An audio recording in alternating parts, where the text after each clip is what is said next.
Hi everybody, welcome to another In Conversation With, and today we are joined with Aliyah Ali from Daddyless Daughters. Aliyah, it's lovely to have you with us. Do you want to start by telling us a little bit about yourself? Yes, as you said, my name is Aliyah Ali. I'm the founder of Daddyless Daughters and the Daddyless Daughter Project Kick. I'm also a care leaver from South East London. Wicked. So you've got two companies. Do you want to tell me about Daddyless Daughters and Daddyless Daughters Project Kick, you said? So the Daddyless Daughters Project Kick, we focus on providing physical and emotional safe spaces for girls and young women who are directly or indirectly affected by fatherlessness and who may be at risk of being groomed and exploited. And how we hold these spaces is we do one-to-one mentoring with the girls. We also have weekly therapeutic girl groups, and we also do our sister squad creative expression projects where we allow the girls to kind of lead and tell their stories in a very empowered way. The Daddyless Daughters Limited company is where we focus on our storytelling. We're also developing documentaries, short films, script writing, so we can put these stories of these girls that we know exist in our community on the screen so people can actually know what it really looks like, and we can deliver it to them in a real raw way. Amazing. So you mentioned that you're working with girls that are experiencing fatherlessness. Tell me a little bit more about that, because there'll be lots of people, I'm sure, that have been affected by that or are working with young people in that space as well. Kind of what are the problems and issues that these young people face, but also like what's the great things about the young people you're working with? The challenges that our girls face in particular whilst growing up fatherless is quite internal. We all know the position that a father plays in a boy's life is very practical, teaching him the tools that he needs in life to thrive practically, whereas the impact that a father would have on a woman's or a young girl's life, it's very much emotional and socially based. When girls are growing up in households where they don't really have fathers present, they are growing up with voice that they don't necessarily understand. And once they go out into the community, they're finding all different ways to fill these voids that are not necessarily empowering ways, and which leaves them vulnerable to being groomed and exploited. A lot of our girls go down a criminal route. A lot of our girls are sexually groomed and exploited as well. Not only that, it affects their performance in education. Teenage pregnancy is another challenge that we're finding, that we're trying to tackle at the moment. But the most amazing thing that I find about these girls is the power of their story, their voices, their presence. Growing up without a father, you don't have that protection, that provision that every girl dreams of having. So they become quite boisterous, they become outgoing, they're full of personality, energy, and life. So it's the creative expression projects that we do is about redirecting that energy and showing them how to use that and transmute their pain, tell their stories in a useful way, but also how they can thrive career-wise off the back end of that. Amazing. So it's kind of like, and that's why I kind of asked the question in a double way, kind of like, what is the challenge, but also kind of like, what is the good stuff that you see? Because there is always resilience within pain, right? There's always people that go through difficult things in life, and they require role models and other people around them to help them kind of see this differently. And we were having this conversation in one of our earlier chats with somebody else about how what you go through doesn't have to define you. You can choose to look at it differently. You have a choice. And in one of our other conversations, when I heard that, I was like, "Whoa, it's quite a big thing to hear." Because like some of the things that you go through are quite difficult. You know what I mean? But you still do have choice, and it's really empowering to, I suppose, hear that, and especially from those that are kind of like really understand this issue. And are doing such incredible work to sort of help young girls kind of see their experiences differently, but I suppose learn the tools that they maybe wouldn't have learned when they were younger, growing up. And with Daddyless Daughters Limited, that's what it was about. For me, growing up, it was I didn't see examples of girls who were living in residential children's homes other than Tracy Beaker, and it was a very watered down version of what it's like to be a very vulnerable kid who doesn't have that parental provision and is now living in the children's home, So the reason why we set up Daddyless Daughters Limited was that exact reason. If they can't see it, they can't be it. And we need to now tell these stories in a raw way. Yeah, and the thing is as well, like I suppose it's having the conversation. I had a realization when I was on a leadership course, like of all places, when I was thinking about kind of how young girls come into care, for example, and a lot of young girls come into care because of issues with men, right? Mhm. And then when they're in care, there is lots and lots of spaces and lots of organizations, and there's this culture and this myth where men can't be alone with girls, right? Even though our sector has employed men and trusted men to do so. We also know that kind of like depending on your relationship history, you kind of you seek what you've had. You know, you've got these patterns. And I think so. I kind of had this realization that kind of girls come into care because of issues, you know, caused by men. Then when they're in care, they're not allowed to be alone by a man with a man. So it becomes kind of this elusive thing. So then when they leave care, like they can fall straight back into those old patterns because they've never really had conversations about what it's like to have safe relationships with men or understand kind of that whole aspect. So I think what you do is crucial because you're providing, like you said, an emotional and a physical space for this conversation to happen. Tell me, like, some of the impact and some of like the really good stuff that your work has seen over the time that you've, and how long have you been running for? Like, yeah, let's do that. We started the movement in 2017, but we only registered everything and kind of solidified our vision the beginning of this year. Amazing. Yeah, and we still, you know, we've achieved a lot this year so far. I would say that the main impact that I feel like is happening with our movement and our organization is empowerment and the girls feeling empowered along the process, but also through them listening to these conversations and us sharing our stories and us unpacking and reframing what our experiences were and how we want to reframe that moving forward.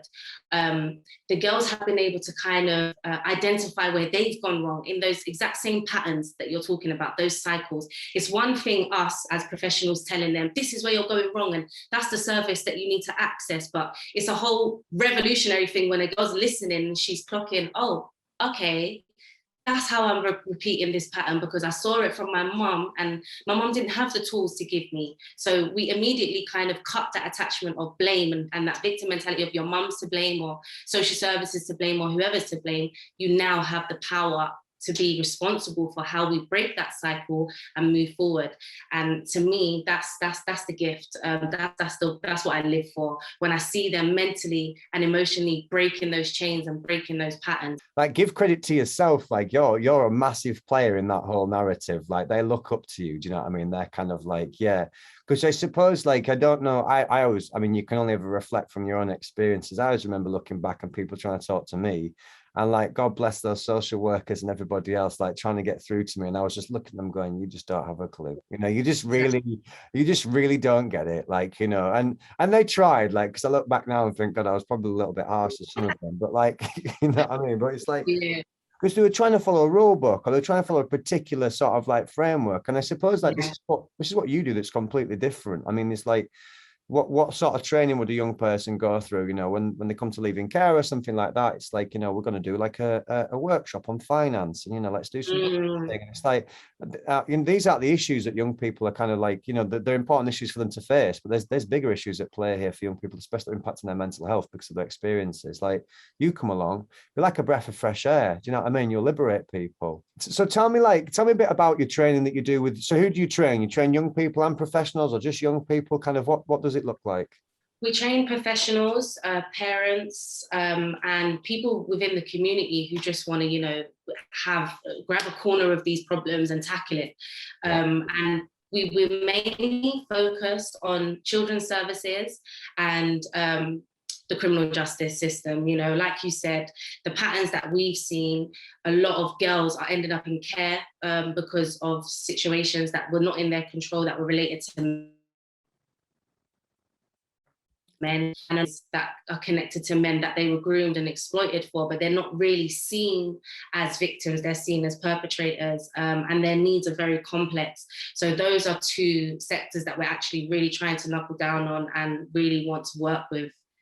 Amazing. So you cut off a little bit there, but just to clarify, it's youth justice and it's children's services, right? So all right, cool. So, and what does a training session look like? It is a movement, and the spaces that we like to create for professionals, we call them brave spaces. A lot of our training. Yeah. Once I became a professional myself, I started to realize that the system is designed one way.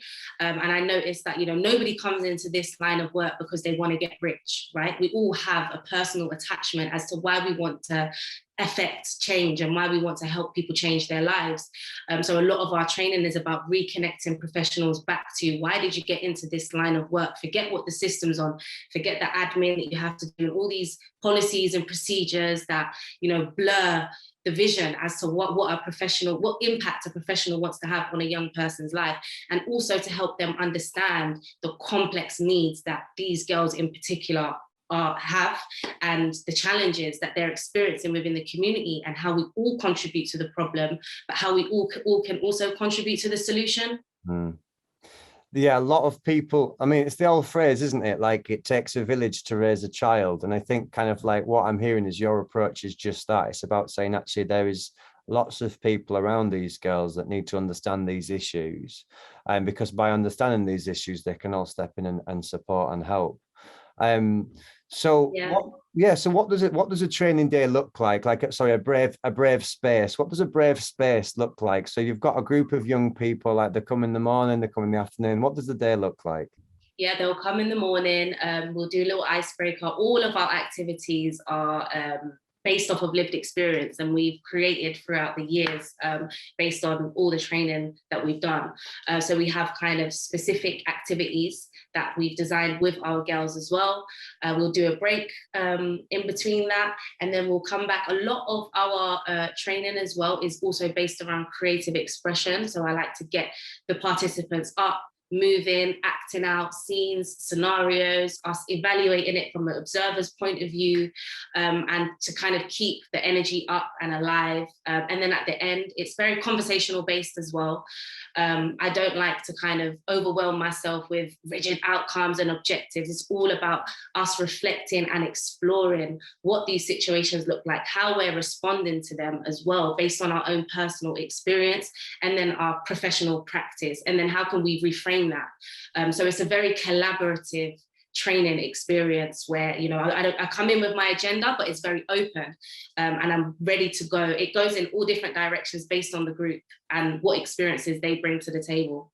Well, it sounds to me like you like on the spot meet the needs of that group, which is amazing. Yeah. And I completely recognize this type of training, like on these spaces. I've facilitated them myself. I've been to loads. So it's kind of like, so what I'm hearing is that in some way it's around sort of teaching people skills on, I suppose, how to communicate. But what you're doing more is you're allowing people to be able to kind of look at their emotions, looking at how they're feeling, and communicating that in a room with people that also understand and recognize it. And there is no formula to that, I suppose. When you create a space like that, you can have an agenda. I always think of there's this dual conflict of a youth participation worker, right, which is kind of what we are. There's the conflict of like, I'm running a session now, so I have to get through this session. I have to do this session, right? And there is an output or an outcome to this session, right? So that's this conflict number one.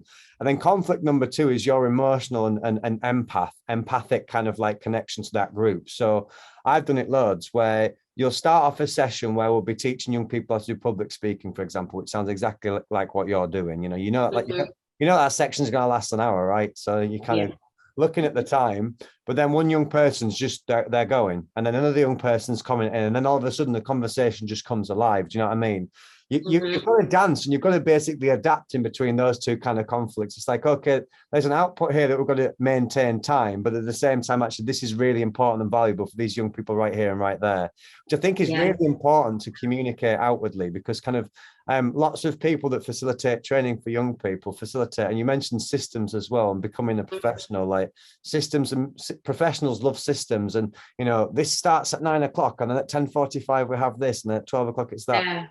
sometimes bringing people together with a shared objective to communicate and share, having a skilled facilitator like yourself in the room that's got both the experience as a personal and professional sort of lens, and then to be able to guide these young people on the journey, so at the end of it they feel different to what they were when they started, is an amazing experience to provide them.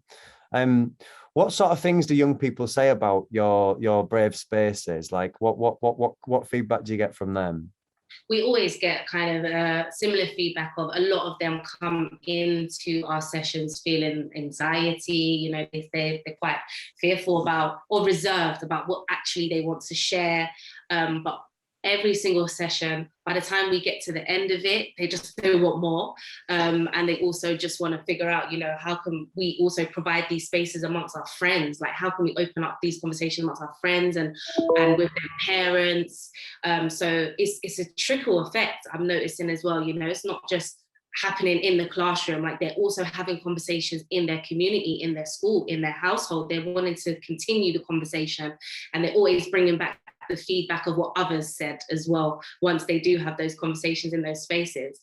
So you've kind of like you've lit a fuse, which is like the spark inside. That, I mean, this, I hear professionals and adults say this all the time. You know, we just need to find that spark inside a young person. Like, and they're always like, it's a bit of a fluffy thing to say, isn't it? Because it's kind of like, well, what does that actually mean? Do you know what I mean? So, but what I'm hearing from you is that these kind of spaces, and I can see this from a young person's perspective. You know, I come to a session where I've probably been told to come by a social worker or a teacher or somebody else. You know, they've asked me to go to this session. They've kind of encouraged me, said it's going to be really good. But that young person has probably been to sessions before they've been asked to go to, and they're probably not that fun. Or, you know, or that they don't connect. Maybe fun's not the right word, because not everything has to be fun. And you immediately kind of get rid of that, which is brilliant, and spark that thing inside them that makes them say, do you know what, I want to explore more of this. I suppose you're creating a space of where people can become somewhat self-aware. And I don't know if I'm right in saying this, because I imagine there's a lot of shame and guilt around kind of like the space that you work in, and that's something that is sort of an illogical thing to have, because we shouldn't feel shame and guilt from what we've experienced, you know what I mean? But we have to be taught not to be shameful or guilty about what we've been through. And we all know that psychologically. Would you consider kind of like the work that you do giving people a space to be able to kind of alleviate themselves of some of those things? 100%. You know, a lot of our girls have experienced sexual abuse in their childhood, and me included. And I know from my lived experience how much of a weight that is to carry, those emotions of shame, guilt, judgment, like, you know, it's so difficult to carry. And that's what I love about our sessions, because, you know, we capture them at an age where it is reframable. You know, it took me from the age of 21 to 26, I would say, to actually reframe that, because I was a late bloomer. Whereas I'm catching these girls at the age, between the age of 11 to 17, and the impact, the way they're reframing their experiences so quickly is mind-blowing. And then them also learning self-confidence through that process. They're also learning emotional intelligence through that process. They're also learning how to reframe their identity, their attachment to these experiences through that process. It's like, it's so valuable, man. It's so valuable. And just to see a girl go through that process is what I live for. That's a really, really powerful thing. And you know, they see you as a role model, I'm sure. And you said, I just want to pick on this because I do this, but you said you was a late bloomer. And I kind of think that like everything happens at the right time, for sure. And the fact is you did bloom, and now you're turning around and helping people bloom themselves. You know what I mean? So that in itself, like, is just a remarkable thing. And it's great that you're doing this. You know what I mean? It is needed. Help me understand then a little bit about kind of like the sector that we work in. So obviously like children's services, like what do you think, and this is probably a really easy question to answer, how does what you do differ to what already exists. To put it like blatantly, we are real. We're real lived experience. You know, every girl that I have on my team in the background helping me develop this stuff, helping me put together the organization, we all have lived experience. We're relatable.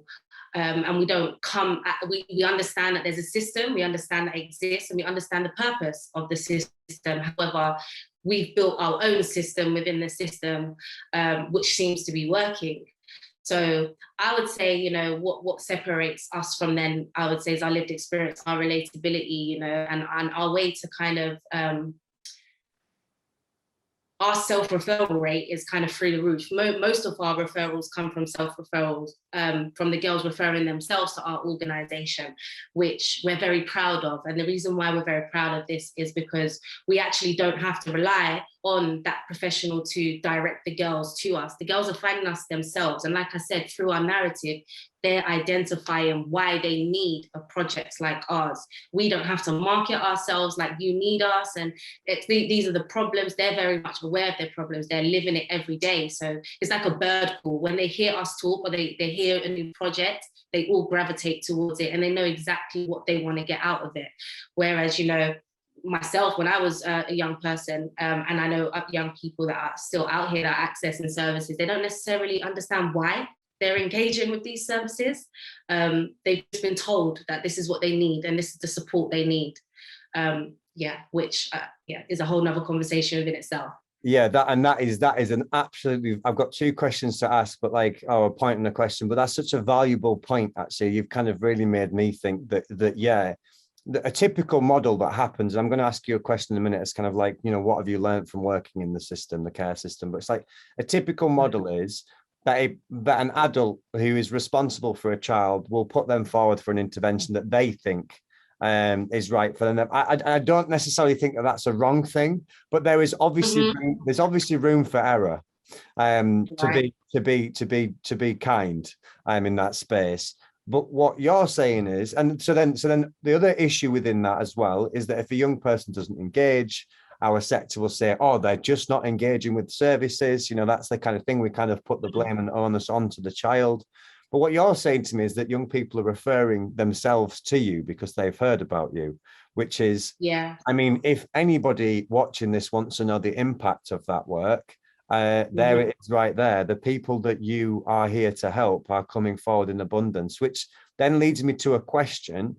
How is that funded? Like, a young person obviously can't pay for this themselves. Like, how do you fund if a young person self-refers? What does your funding model look like? So at first, I'm a serial entrepreneur. So it all started from a clothing line. And we used to sell the clothes. We would come up with empowering designs, sell the clothes online, and then use that money to create these safe spaces and these workshops for these girls. Since we've kind of built our narrative and built our network, and we've registered, and now we have all the background stuff kind of sorted. We're now in a space where, you know, people are bringing partnerships and opportunities to us. We're learning the formula of how to access funding. But as you know, like, there's only, as a small micro organization, there's only so much funding we can access without having evidence base that, you know, we can manage big budgets. So that's becoming a bit of a problem right now. And also what is a bit of a problem is we get referrals from girls all across England. So now we're trying to put together a framework that we could quickly roll out across England that the girls could access. So it all started from us, you know, grabbing the young people, coming up with our own designs of clothing that we wanted to sell and little merchandise pieces, started selling them. And now we're actually funded by 2 other organizations that work with women that are at risk of being groomed and exploited as well. Amazing. So anybody watching this that wants to buy clothing, they just need to buy it from you, because that all of that money is going to a good cause. And there's funders out there, philanthropists watching this and philanthropy funding that want to, you know, pay for your services and for you to run your organization so that these girls can get the support they should do that. And there's some organizations I'm going to put you in touch with offline, because people like Unlimited, for example, will start by giving you a couple of thousand, and then once that's spent and successful, you'll then go on to the next phase, what might be like 10,000 and so on. So lots of organizations are aware of this kind of like challenge, where really meaningful organizations that have just set up set that need some money, they can give them some small funding to do that. So let's definitely explore that for sure. But then another thing is as well, when you're saying that you're kind of going national, do you provide, I know that we spoke about the training for young people, but just help me understand here a little bit about the work that you do with kind of adults and professionals, because that could be something that could be rolled out national relatively quickly. Mm-hmm. So we like to, based off, there's a number of issues that we're tackling with fatherlessness. Like I said, we have teenage pregnancy, we have girls like not engaging in school and education. We have like they're 6 times more likely to end up in prison, going down the route of domestic violence. There's so many different themes that we're trying to tackle. So we have packages based on each topic. And it's a very similar formula. We like to use creative expression. Sometimes we even like to get our girls involved and get them to come down, act out a scenario, throw a little spanner in the works, and it's very much a very similar framework in terms of what the day looks like, how we tackle the conversations. However, we need to come at it from a professional's perspective and tackle that. We are very, very passionate about being trauma informed, about therapeutic practices. So a lot of our content and our resources is based around that. We feel like a lot of professionals need to actually understand how complex it is to grow up as a girl, especially to grow up as a girl who has experienced sexual abuse or domestic violence within her household, directly, indirectly. And everybody needs to kind of start being trauma informed and understanding how we can therapeutically engage and work with these girls and get them from A to B. So I mean, there's anybody watching this with a budget for learning and development, virtual school heads for schools, like everybody's trying to be attachment aware now, and they're trying to be trauma informed. You know what I mean? I've been to training that's attachment aware and training that's been to trauma informed, and I can say that a lot of that training I've been to, some of it's been fantastic. The majority of it, I think, could have been facilitated a little bit differently. That's me being polite. I think what you do is you tick every box that we need professionally, but you still throw in this dynamic that nobody else can do, which is this empathic approach. You really understand, and you are also engaged with what's happening today.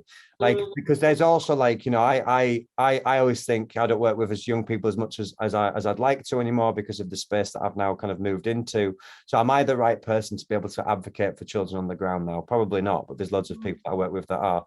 You're in the middle, you're kind of like working with adults and with young people. That bridge of communication in itself is just invaluable. So yeah, anybody that's got a training budget that wants to do some amazing training should definitely come to you. And I'm thinking when you've got kind of young people nationally calling out to you, there's definitely a space where those organizations where those young people have come from, or their supports or their areas, that there's particular workers in those areas, like the participation worker for local authorities, to definitely go through the training and through the brave spaces that you provide, for sure. So we also, sorry to cut you, we also are, when it comes to working with parents, it's a very similar framework, but we focus on therapeutic parenting. And the reason why we include, the creative expression in our sessions, because, to talk about things theory-based is one thing, but to be put in the scenario and to be tested on, what's your initial reaction? And it could be something as simple as, a girl's disclosing that she's been sexually assaulted and, your eyes widen. That will automatically make the girl shut down. And it's about just, showing those body languages and those small little details that we overlook, that we naturally do as humans. We're all receptive to react in that way, but we need to be mindful of. So including the creative expression is kind of rewiring the brain, rewiring how we react to these type of disclosures and how we react to the young people telling us certain stories, and the same thing with the parents. Amazing, because I mean that is in itself just incredibly valuable, because I mean I'd want to learn that. I think that nothing really surprises me, but sometimes there's a nuance, isn't there, way, and you've got to be self-aware. But I think what's really interesting about that is that when that stuff happens, people shut down, I believe, and from what I've seen, because they don't want to cause further harm. They hear something, they go, "This is difficult to hear. I don't want to cause it. I actually just want to help this person now.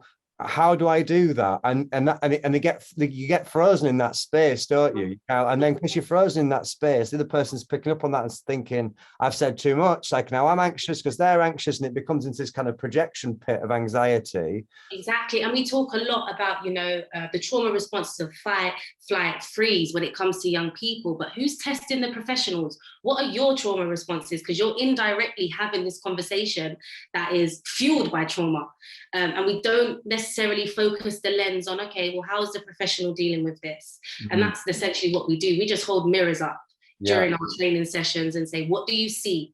And how can we make that better so the young person feels more comfortable and safe to disclose what they need to disclose, or to explore a hard conversation that needs to be had.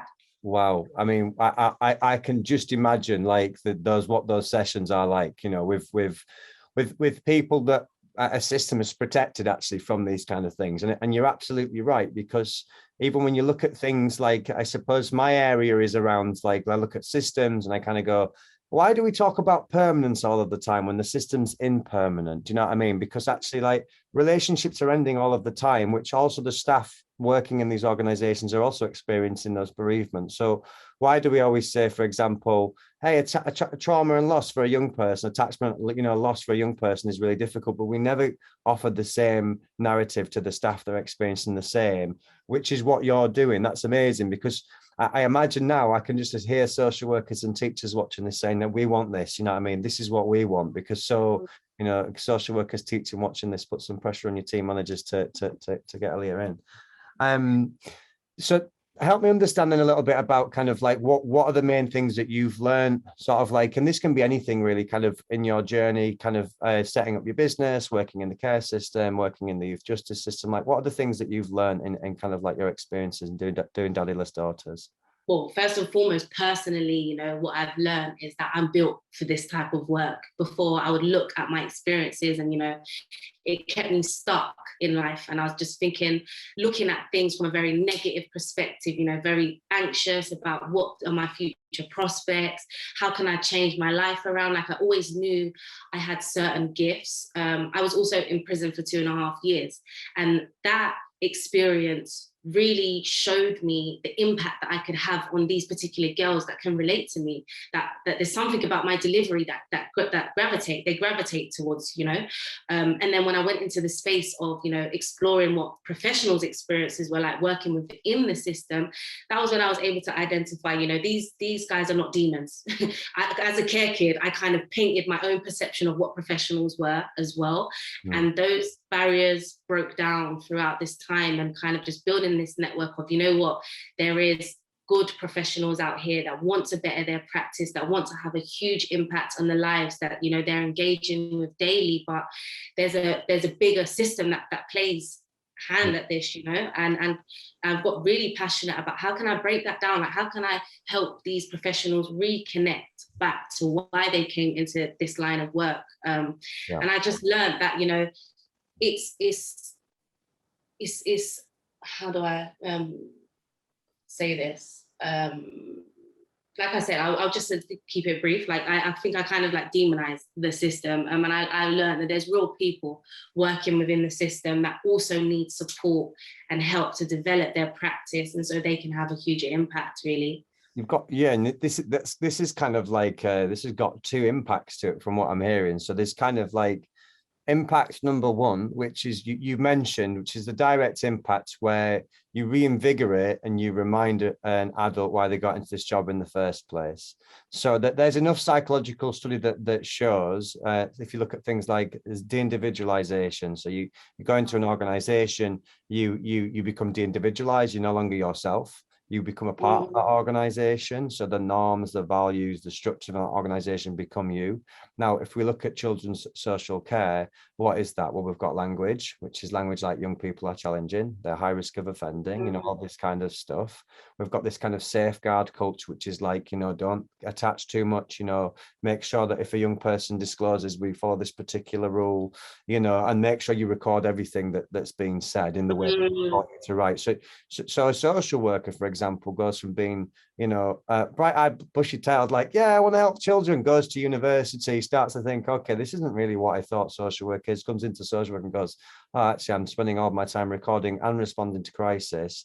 You come along and you say, actually, it's those moments you have with young people, it's those conversations that you can have, it's those reflections that you can have that can make a difference. And it's people like you that have helped people like me. Boom, you've immediately refreshed the workforce. So, which is amazing. Now, the other issue that you didn't mention, you do, but what I'm hearing, I don't know if you know that this happens, but like, you also said that like you looked at professionals, and I relate to this, like when I was younger, it didn't matter who you were. If you were an adult, like I didn't like you. Do you know what I mean? Because of what you represented, actually. Like you represented like if you was a male, you probably represented loss to me. If you was a female, you'd have represented something similar. If you were from social care, then do you know what I mean? Like you were unstable. So I would push away quite a lot. And again, like you just said, when you got older, you look back and you see these relationships differently, and you kind of realize that there's no bad people. There's just kind of like, you know, people are trying to help. They're just kind of disconnected along the way. That's a really amazing thing to communicate to young people. And you'll just do that because that's what you believe, because what you're helping there is young people looking at their adult relationships in their life and saying, oh, do you know what, actually I did think this about my social worker or this person, and now actually I realize that they're good people. Like the relationships that you will forge or that will be forged because of the engagement that you've had with young people is exactly what organizations need. They need young people to be able to look at adults and say, we want to have relationships with you, and kind of debunk our preconceptions of what you present. And we also want professionals to say, actually, you know, I need to be reminded that I'm here to make a difference. You kind of like two things together. It's remarkable. It is really remarkable. Okay, I've got a couple of questions before we'll bring this to a close. I'm actually going to skip this one because you've kind of already answered it, but I'm interested in knowing kind of like, what are some of your greatest achievements? What are the things that you're most proud of? First and foremost, I'm proud of like that I'm my own hero. I saved myself, I saved my life, and now my future looks bright. And secondly, what I feel like what my greatest achievement has been so far is the Daddyless Daughters movement and everything that I've kind of built from that, and how rapidly we're growing. You know, anything and everything that is attached to Daddyless Daughters, I'm so proud of. Like, we built everything from nothing to something, ground up. Logo I created, the website I had to create myself. It took me about a year to figure out graphic design before I could even figure out, okay, how do I put together, you know, my website and stuff like that. So everything we literally did from nothing, and I'm very proud of that, you know. And that's also a skill that I learned in care, that I've learned how to, you know, make form work for me and not against me. A lot of the skills that I had as a young person, they were gifts, but I used to use them for bad things. I didn't know how to make it work for me and not against me, because I was against myself. All I knew how to do was make bad decisions. So now I'm just most proud that I've been able to create a life of myself that I'm proud of, that feels like freedom to me. I've been able to create a space where, you know, girls are thriving. They're crossing that bridge from surviving to thriving live in front of my eyes. And I've also created opportunities for young women in my community to be able to, you know, level up, get paid, and use their lived experiences as well for the right things. And to me, that's just my life at the moment. I'm living my dream, and that's my greatest achievement. Yeah, and I know this now, that in 10 years, you probably you said your future's bright. I think also that your present is bright. I think that now, you know, you glow how you talk, and kind of your passion is infectious. But what I definitely know will be happening now, and will happen more in the future, is that young girls will get to a similar age as yourself, maybe into their early to mid-20s as well, and they'll look back and they'll remember the time they had with you, and they'll be picking up the phone, they'll be searching on Facebook, and they'll be sharing lots of messages about how now they realize the impact of that workshop or that brave space has had on their life. And you know, you've got all of that to come for sure. I know that for yeah, I pretty much guarantee it. I want you to also tell me when it happens, because I know it'll happen again and again and again. Brilliant. So last thing then, how can people? No, two things actually. So explain to us like your plan for the futures. Like, what is your vision for the future? I know we've kind of brushed upon national. You want to grow quickly. Kind of like what's your vision for the future? My vision for the future is to, keep developing Daddyless Daughters Kick. That is a space for the girls to socially and emotionally develop themselves, and get to a space where now they can think clearly, now they can see all the pathways and they can pick a path, and then they can also come and work with us and, the for-profit, and tell their story in a tangible way that we can create careers for them based off of the opportunities that we create for them through Daddyless Daughters Limited.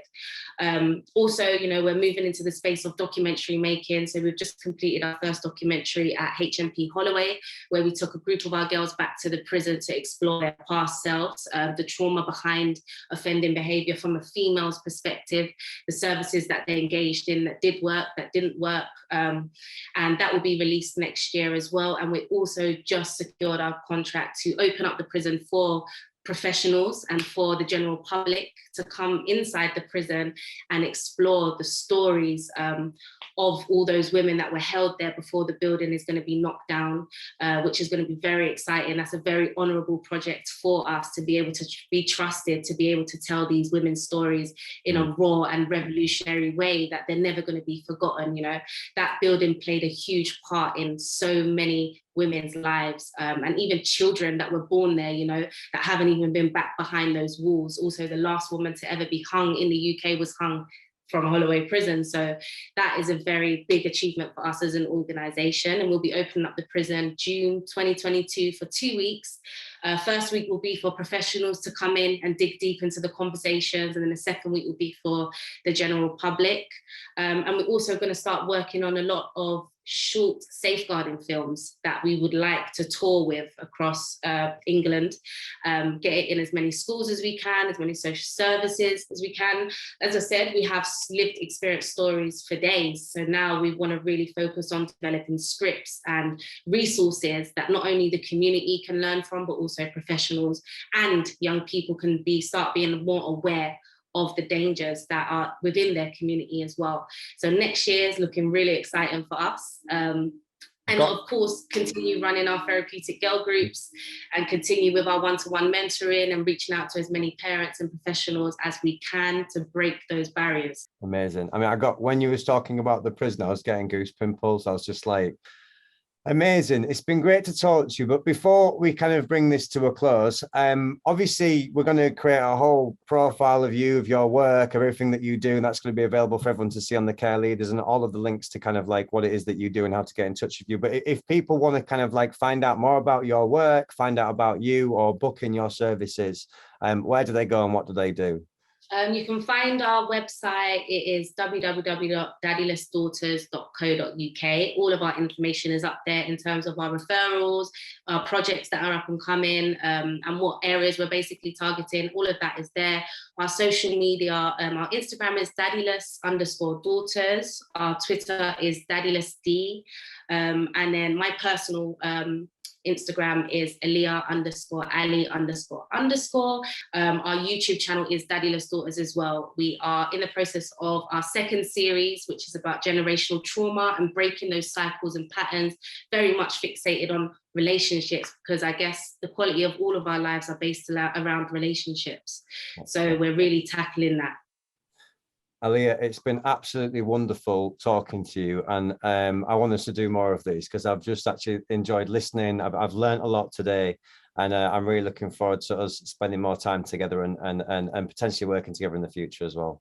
Thank you for having me. Yeah, no, it's wicked, and thanks to everybody that's listening. And yeah, if you want to find out more, in the bio below. So yeah, wicked. Okay, bye.